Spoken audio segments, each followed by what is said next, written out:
انتم قدام اللوكال قدام السياسه السوسيال نتاع اورانج تونس.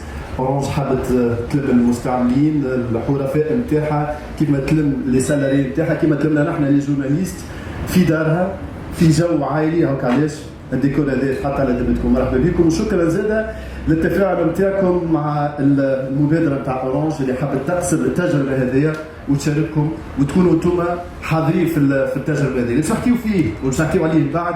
كلام مهم جدا وباش تعيشوا تجربه انتم الاولانيين باش تعيشوها في تونس مع اورانج تونيزي.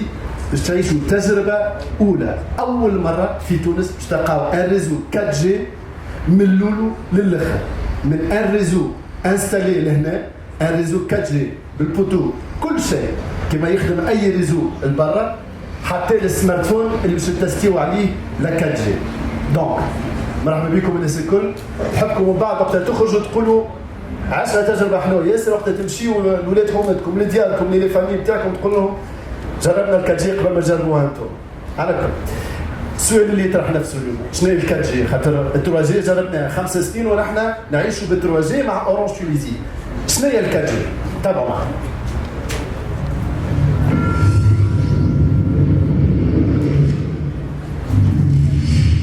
الحكايه بدات بالبروميير جينيراسيون تاع التليفونات اللي بها كنا نجموا نطلبوا نتكلموا هكا.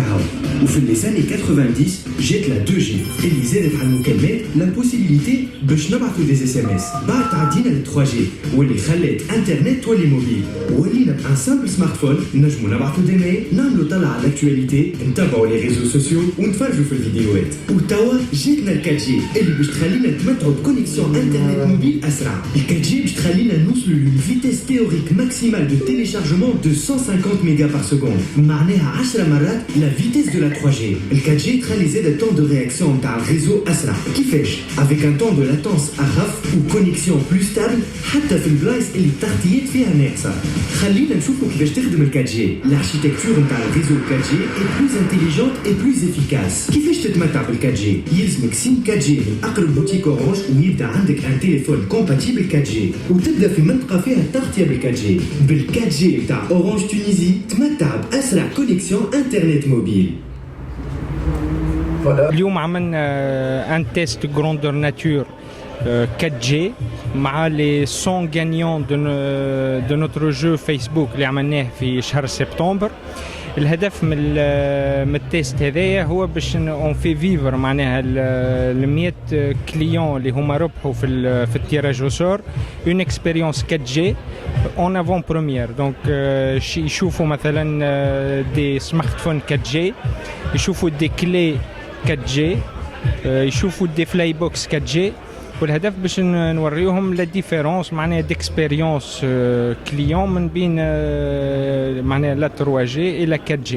بطبيعه الحال احنا اليوم معناها في معناها ان تيست تكنيك يتسمى، خاطر اللي معناها اليوم ما ثماش امكانيه نتاع دي زوفيرتور كوميرسيال. لي زوفيرتور كوميرسيال ما ينجموا يصيروا كان بعد ما الدوله التونسيه تعطي لي ليسونس 4G للمشغلين. وهذه الحاجه مازالت ما صارتش باش تصير كان شي في الدوزيام تريمستر نتاع 2016. هي التكنولوجيا نتاع ال 4G تسمح باش نوصلوا الدي ديبي دو تيليشارجمون ولا ساعه تدفق توصل ل10 مرات اللي عندنا اليوم مع 3G. دونك باش تخلي الاستعمال نتاع الانترنت موبيل باش تكون اسهل من 3G. وهذه معناها احنا هدف من الاهداف نتاعنا اللي هو باش نحطوا التوانسه ديما معناها او بوينت دو لينوفاسيون باش يكونوا ديما هما معناها يتبعوا الحاجات الجديده اللي موجوده في الاسواق العالميه. الاسعار نتاع الكاتجي اللي هما مازالوا ما تحدوش، خاطرهم باش يكونوا معناها باش يتحدوا في معناها بعد بضعه اسابيع، على خاطر معناها مازال ما ثماش اون لوجيك كوميرسيال اليوم في الكاتجي.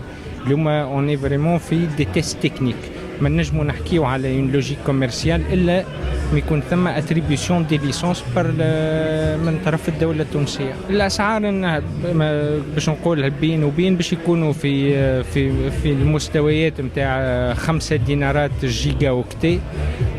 هذم هما المستوى نتاع الاسعار اللي باش يكونوا فيها، ومن بعد ينجم يكونوا اكثر شويه ولا اقل شويه. اما اليوم مازال ما عندناش معناها حاجات معناها سبيسيفيك بارابور للحاجه هذه. احنا بالنسبه للي بورتابل واحد من الاهداف نتاعنا هو باش نخليو دي بورتابل يكونوا ديما في متناول الجميع باسعار معقوله. عملنا هذايا مع بعده سمارت فونات اللي جبناهم، كما مثلا الكليف اللي كان السعر نتاعو تحت 100 دينار وهو سمارت فون 3G. عملناه زاد بدوتر سمارت فون 3G اللي كانوا الاسعار نتاعهم ما يفوتوش 150 دينار. واحنا الهدف نتاعنا باش نكونوا على معناها دي سمارت فون 4G اللي باش يكونوا ممكن على الاول وقت معناها نقول في 2016 ممكن باش يكونوا في حدود 200 دينار، ومن بعد ان شاء الله بشويه بشويه ينجموا الاسعار نتاعهم يهبطوا في 2017 و2018.